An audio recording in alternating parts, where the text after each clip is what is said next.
नमस्कार विद्यार्थियों, मैं राजेश कुमार बिजारनिया आधारशिला विद्यापीठ स्कूल अड़कसर की ऑनलाइन क्लासेज में आपका स्वागत है। प्यारे विद्यार्थियों, आज देखते हैं कक्षा 8 का व्याकरण का टॉपिक है शब्द और रचना के आधार पर शब्द भेद।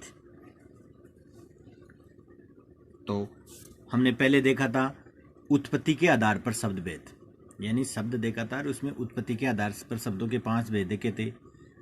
तत्सम शब्द, तद्भव शब्द, देशज शब्द, विदेशी शब्द और संकर शब्द। और इसी कड़ी में अब अगला है रचना के आधार पर।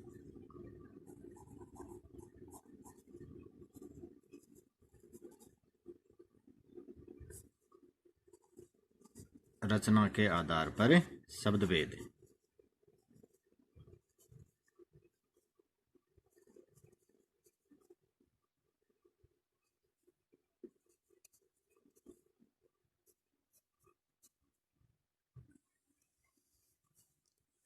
तो देखिए, रचना के आधार पर शब्दों के 3 भेद होते हैं।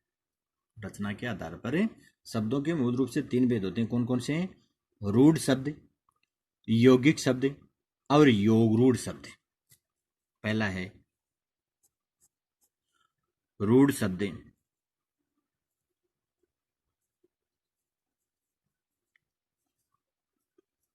रूढ़ शब्द। दूसरा है यौगिक शब्द।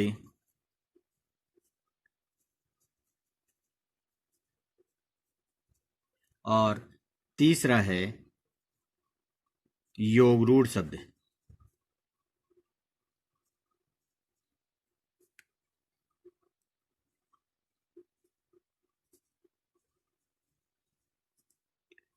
योगरूढ़ शब्द, ये इसके 3 भेद होते हैं। किसके आधार पर? रचना के आधार, शब्दों की रचना के आधार पर। शब्दों की रचना होती है, उसके ये 3 भेद होते हैं। तो सबसे पहले सर्वप्रथम हम देखते हैं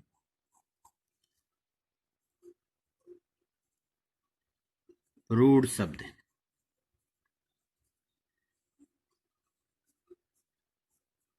सर्वप्रथम देखते हैं रूढ़ शब्द। अब रूढ़ शब्द किसे कहते हैं?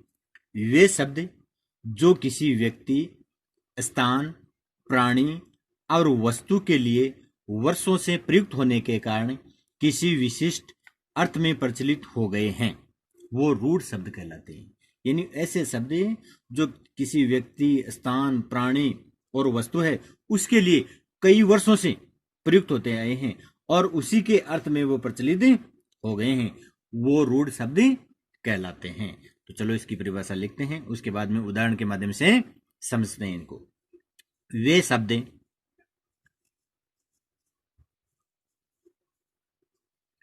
जो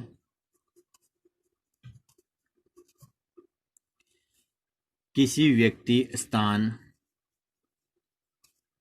वे शब्द जो किसी व्यक्ति, स्थान, प्राणी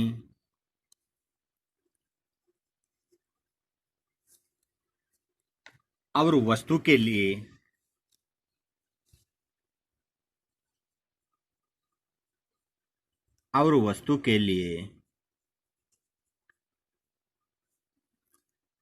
वर्षों से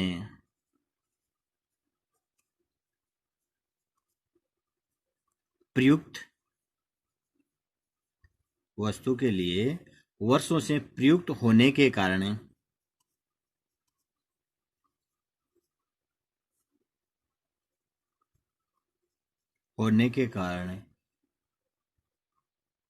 किसी विशिष्ट अर्थ में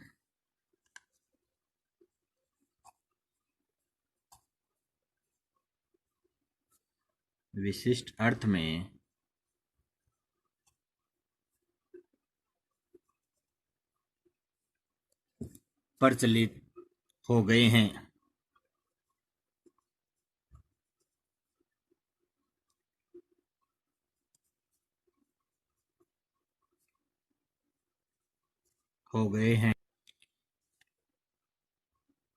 हो गए हैं, वे रूढ़ शब्द कहलाते हैं।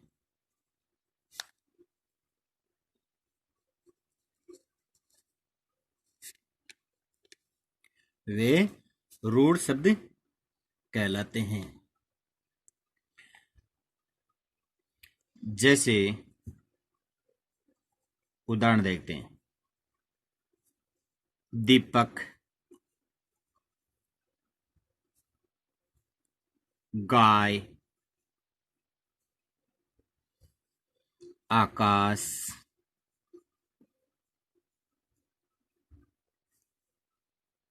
पेड़,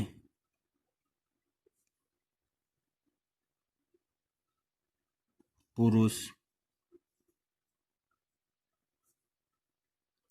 आदि,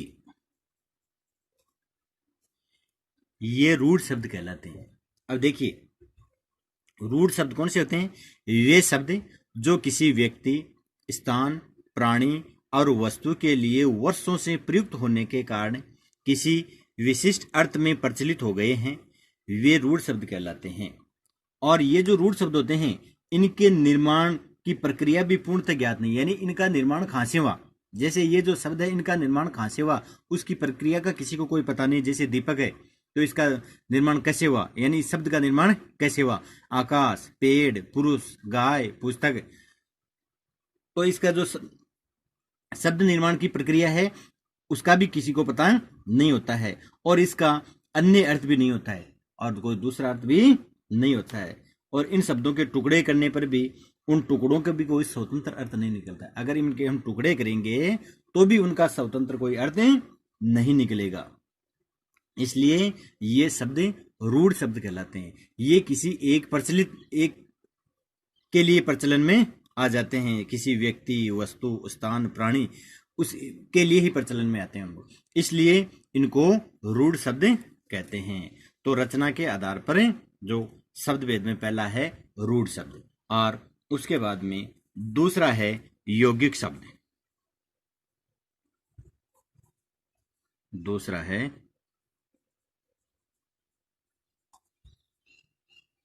यौगिक शब्द।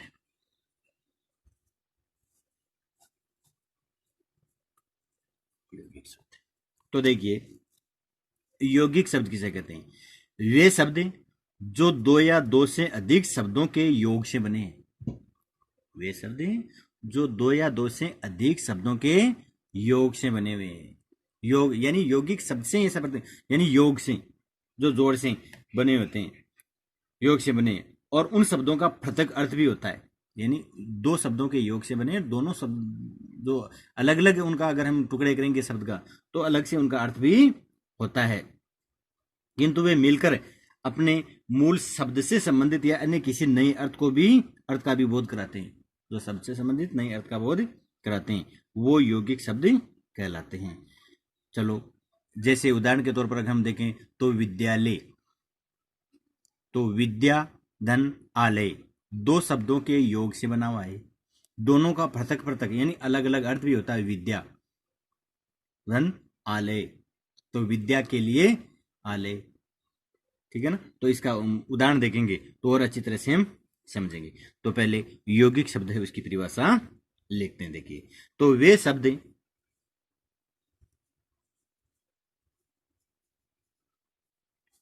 जो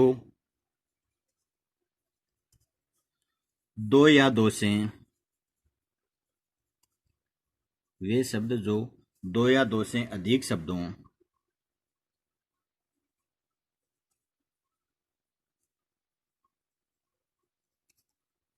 दो से अधिक शब्दों के योग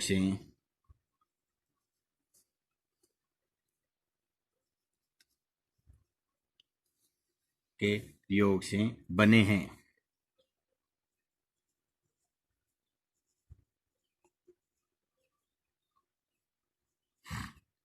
के योग से बने हैं। उन शब्दों का अपना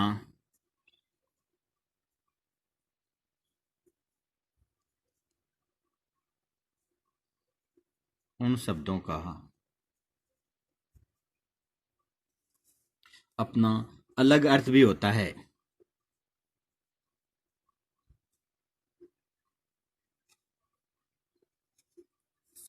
अलग अर्थ भी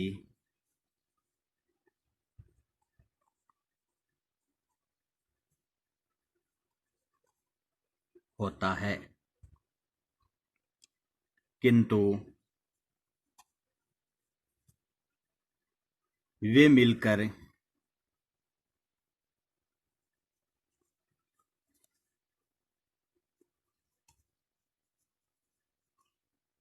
अर्थ भी होता है, किंतु वे मिलकर अपने मूल शब्द से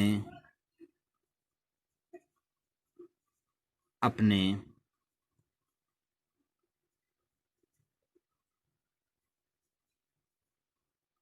मूल शब्द से संबंधित अपने मूल शब्द से संबंधित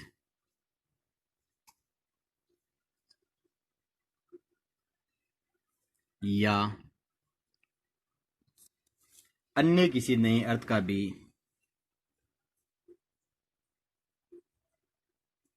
अन्य किसी नए अर्थ का भी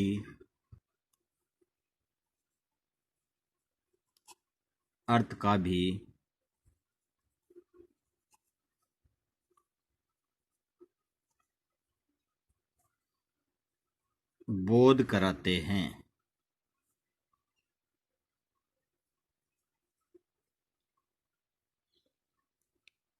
वे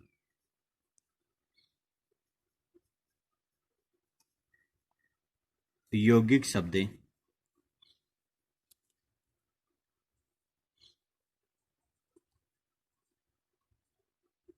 कहलाते हैं। वे यौगिक शब्द कहलाते हैं। अब देखिए, जितने भी समास, संधि, उपसर्ग, प्रत्यय, ये जो शब्द होते हैं वो यौगिक शब्द ही होते हैं। भाई, संधि में दो वर्णों का मेल होता है, समास में दो शब्दों का मेल होता है, और उपसर्ग प्रत्यय है, उसमें भी जो शब्दांश किसी शब्द के पूर्व में लगता है वो उपसर्ग, और जो शब्दांश किसी शब्द के अंत में लगता है वो प्रत्यय। इसलिए उपसर्ग, प्रत्यय, संधि, समास, ये जो शब्द होते हैं वो सारे यौगिक शब्द ही होते हैं। अब इसमें उदाहरण के माध्यम से समझते हैं। जैसे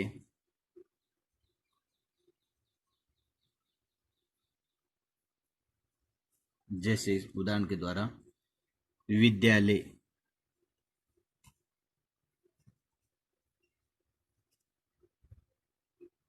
ये शब्द दो शब्दों से मिलकर के बना है। किस किस से? विद्या, धन, आलय, और दोनों का पृथक अर्थ भी होता है।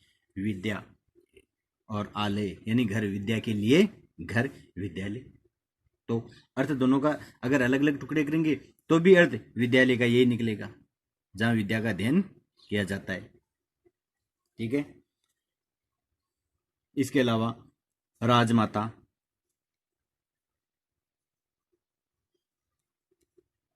ये भी दो शब्दों से मिलकर के बना है। ये भी दो शब्दों से मिलकर के बना है। इसके अलावा प्रेम सागर,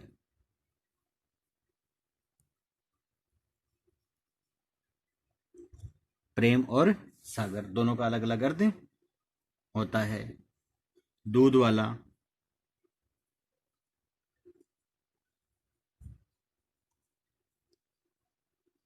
दूध और वाला दो अलग अलग शब्दों से मिलकर के बना है। ईश्वर प्रदत्त,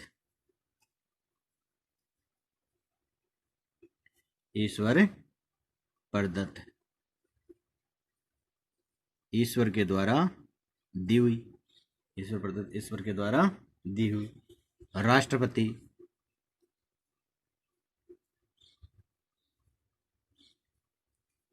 राष्ट्र और पति। महर्षि, महान और ऋषि, महान और ऋषि दो शब्दों से मिलकर के बना है, महान और ऋषि। मान है जो ऋषि वह महर्षि। तो इस प्रकार से हम कह सकते हैं कि जो यौगिक शब्द होते हैं वो दो शब्दों के मेल से, यानी वे शब्द जो दो या दो से अधिक शब्दों के योग से बने हैं, उन शब्दों का अपना अलग अर्थ भी होता है, किंतु वे मिलकर अपने मूल शब्द से संबंधित या अन्य किसी नए अर्थ का भी बोध कराते हैं। वे यौगिक शब्द कहलाते हैं। जैसे विद्यालय, राजमाता, प्रेम सागर, ऐसे बहुत से शब्द होते हैं जो यौगिक शब्द कहलाते हैं।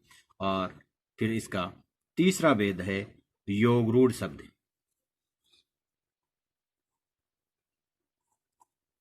तीसरा है योगरूढ़।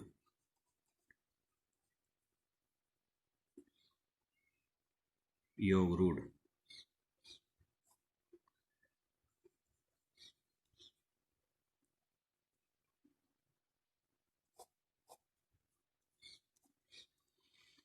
अब देखिए, योगरूढ़ शब्द किसे कहते हैं? वे यौगिक शब्द जिनका निर्माण अलग अलग अर्थ देने वाले शब्दों के प्रयोग से होता है। अलग अलग अर्थ देने वाले शब्दों के प्रयोग से होता है, किंतु वे अपने द्वारा प्रतिपादित अनेक अर्थों में से किसी एक विशेष अर्थ के लिए ही प्रतिपादित होकर रूढ़ हो जाते हैं। ऐसे शब्दों को योगरूढ़ शब्द कहा जाता है। ऐसे शब्द हैं वो योगरूढ़ शब्द कहलाते हैं। तो चलो परिभाषा लिखते हैं। वे यौगिक शब्द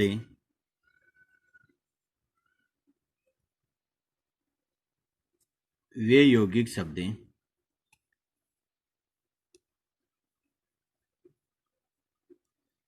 जिनका निर्माण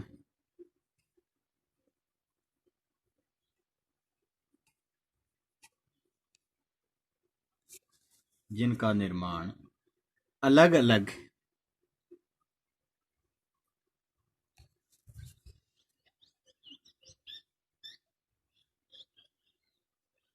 अलग अलग अर्थ देने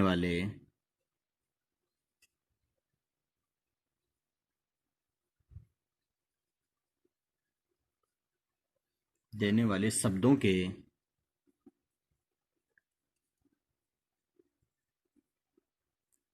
योग से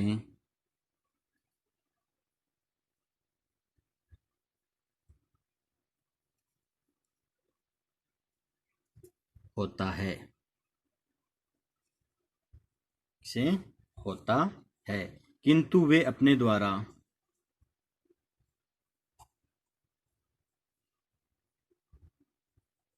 किंतु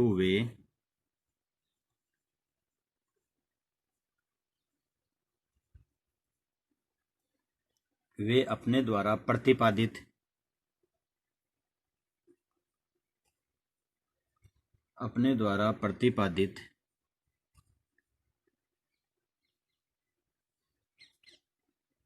अनेक अर्थ में से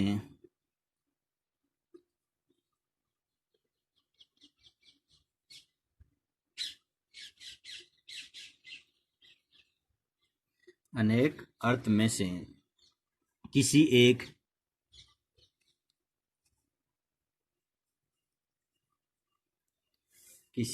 विशेष अर्थ के लिए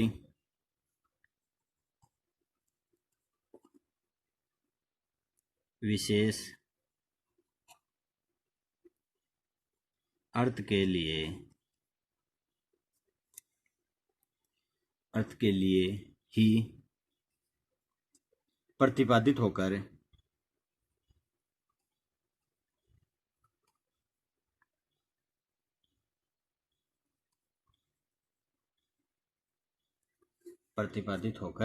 रूढ़ हो गए हैं।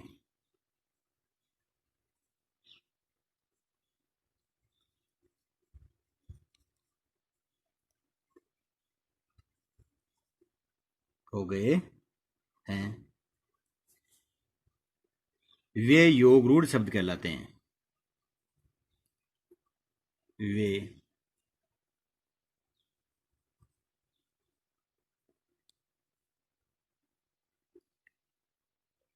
योगरूढ़ शब्द कहलाते हैं।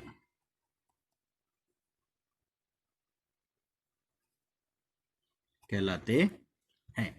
देखिए, योगरूढ़ शब्द को एक बार फिर से समझिए आप। वे यौगिक शब्द जिनका निर्माण अलग अलग अर्थ देने वाले शब्दों के योग से होता है। यानी वो शब्द कौन से हैं? शब्द तो वो यौगिक हैं। देखिए, ऊपर हमने देखा था रूढ़ शब्द और यौगिक शब्द, तो वो शब्द तो यौगिक शब्द हैं वो, और दो शब्दों के योग से बना हुआ शब्द है वो यौगिक शब्द कहलाता है। और दोनों अलग अलग अर्थ देते हैं। अलग अलग अर्थ देने वाले शब्द होते हैं, उनके योग से बना होता है, किंतु वे अपने द्वारा प्रतिपादित अनेक अर्थों में से किसी एक विशेष अर्थ के लिए ही प्रतिपादित होकर रूढ़ हो जाते हैं। यानी किसी एक विशेष अर्थ के लिए ही वो रूढ़ हो जाते हैं, इसलिए योग रूढ़ शब्द कहलाते हैं। यौगिक यानी यौगिक भी हैं और रूढ़ भी हैं, दोनों हैं। यानी जिसमें यौगिक भी हो रूढ़ भी हो दोनों, लेकिन वो किसी एक अर्थ के लिए ही रूढ़ हो जाते हैं, वो यौगिक शब्द कहलाते हैं। अब उदाहरण के माध्यम से अगर हम इसको देखें तो जैसे दशानन, इसके अगर हम वैसे देखें तो ये शब्द यौगिक शब्द है, यानी दो शब्दों के योग से बना है। दस धन आनंद, यानी 10 है जिसके मुख वो है। अगर इसका शब्द का अर्थ निकालें तो है 10 है जिसके मुख वह है, लेकिन ये किसी तीसरे ही अर्थ, यानी रावण के लिए रूढ़ हो गया। इस रावण के लिए क्या हो गया? रूढ़ हो गया। केवल दशानन का नाम आते ही हम क्या समझते हैं? रावण। दशानन का नाम आते ही हम सीधा रावण समझते। गजानन, वैसे ये यौगिक शब्द है, गज प्लस आनंद, लेकिन ये गणेश जी के लिए रूढ़ हो चुका है। जलज, वैसे ये यौगिक शब्द है, जल प्लस जय। जय का अर्थ होता है जन्म लेना, जल में जन्म लेने वाला। शब्द का अर्थ हो गया जल में जन्म लेने वाला, लेकिन ये किसके लिए रूढ़ हो गया? कमल के लिए रूढ़ हो गया। जलज जहां पर नाम आता है वहां पर हम सीधा क्या समझते हैं? कमल। ठीक है ना? इसी प्रकार से लंबोदर, लंबा है जिसका उदर, गणेश जी के लिए रूढ़ हो चुका है। त्रिनेत्र, तीन है नेत्र जिसके वह है कौन? शिव, उनके लिए रूढ़ हो चुका है। घनश्याम, घन जैसा श्याम, कृष्ण के लिए रूढ़ हो चुका है। विषधर, शिव के लिए। तो इस प्रकार से बहुत से ऐसे शब्द हैं जो योग रूढ़ शब्द कहलाते हैं। तो वे यौगिक होते तो यौगिक शब्द ही हैं, उनका निर्माण भी अलग अलग अर्थ देने वाली शब्दों के योग से होता है, लेकिन अनेक अर्थों में से किसी एक विशेष अर्थ के लिए ही वो प्रतिपादित होकर के उसी के लिए रूढ़ हो जाते हैं, इसलिए ये शब्द कहलाते हैं योग रूढ़ शब्द कहलाते हैं। अब इसके कुछ उदाहरण है वो हम देखते हैं। जैसे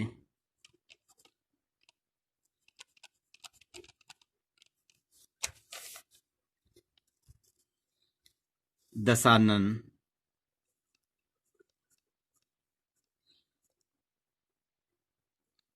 अगर इसका विभाजन करेंगे 10 आनंद होता है, लेकिन ये रूढ़ हो गया किसके लिए? रावण के लिए। जलज,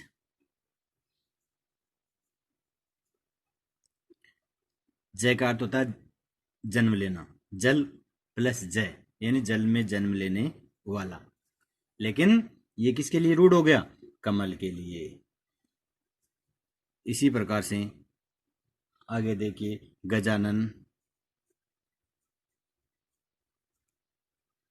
ये गणेश जी के लिए रूढ़ हो चुका है। लंबोदर, ये भी गणेश के लिए रूढ़ हो चुका है।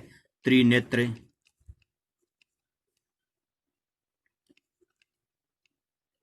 शिव जी के लिए। घनश्याम,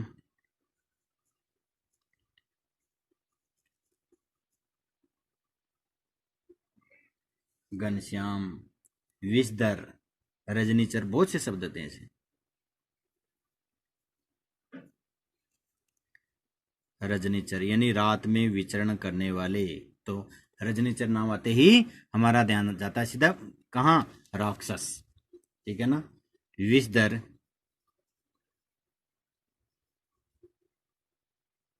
विषधर आदि। तो इस प्रकार से ये हैं योगरूढ़ शब्द, ये हैं कौन से, योगरूढ़ शब्द। तो योगरूढ़ शब्द कौन से होते हैं, वे होते तो यौगिक शब्द हैं। उनका निर्माण, उन शब्दों का निर्माण दो शब्दों के योग से होता है, अलग अलग अर्थ देने वाले दो शब्दों के योग से होता है, लेकिन अपने द्वारा प्रतिपादित अनेक अर्थों में से वो किसी एक अर्थ के लिए क्या हो जाते हैं, रूढ़ हो जाते हैं, किसी एक अर्थ के लिए रूढ़ हो जाते हैं, इसलिए वो यौगिक शब्द कहलाते हैं।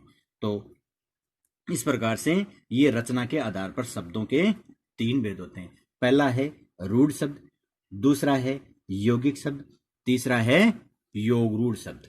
तो रूढ़ शब्द वे शब्द जो किसी व्यक्ति, स्थान, प्राणी और वस्तु के लिए वर्षों से प्रयुक्त होने के कारण किसी विशिष्ट अर्थ में प्रचलित हो गए हैं, वो रूढ़ शब्द कहलाते हैं। जैसे दूध, गाय, भैंस, बकरी, पुस्तक, पेन, ये हालांकि इनके जो मूल स्रोत का भी पता नहीं होता है, ये शब्द कहां से आए हैं, मतलब इस शब्द का निर्माण कहां से हुआ है, उसके स्रोत का भी किसी को कोई पता नहीं होता है, तो वो शब्द रूढ़ शब्द कहलाते हैं। दूसरा यौगिक शब्द, यौगिक शब्द वे शब्द जो दो या दो से अधिक शब्दों के योग से बने हैं। उन शब्दों का अपना पृथक अर्थ भी होता है, यानी अलग से अर्थ भी उनका होता है अलग अलग, किंतु वे मिलकर अपने मूल शब्द से संबंधित या अन्य किसी नए अर्थ का ही बोध कराते हैं, वो यौगिक शब्द कहलाते हैं। जैसे आपको बताया राजमाता, ईश्वर प्रदत्त, राष्ट्रपति, दूध वाला, महर्षि, चिड़ी मार, ऐसे बहुत से शब्द होते हैं जो यौगिक शब्द कहलाते हैं। और फिर इसका अंतिम हमने देखा ही है योगरूढ़, यानी ये यौगिक भी होता है और रूढ़ भी होता है। योगरूढ़ देखो शब्द से ही पता चल रहा है, योगरूढ़ शब्द से ही पता चल रहा है कि ये क्या होता है, यौगिक भी होता है, रूढ़ भी होता है, यानी यौगिक शब्द भी होता है लेकिन अर्थ किसी एक के लिए ही रूढ़ हो जाता है, इसलिए ये योगरूढ़ शब्द कहलाते हैं। तो ये इस प्रकार से रचना के आधार पर शब्द भेद हैं। और इसके बाद में जो अगला वीडियो है वो हम देखेंगे प्रयोग के आधार पर शब्द भेद। पहला हमने देखा था उत्पत्ति के आधार पर शब्द भेद, दूसरा रचना के आधार पर शब्द भेद, और अगला देखेंगे अगले वीडियो में प्रयोग के आधार पर शब्द भेद।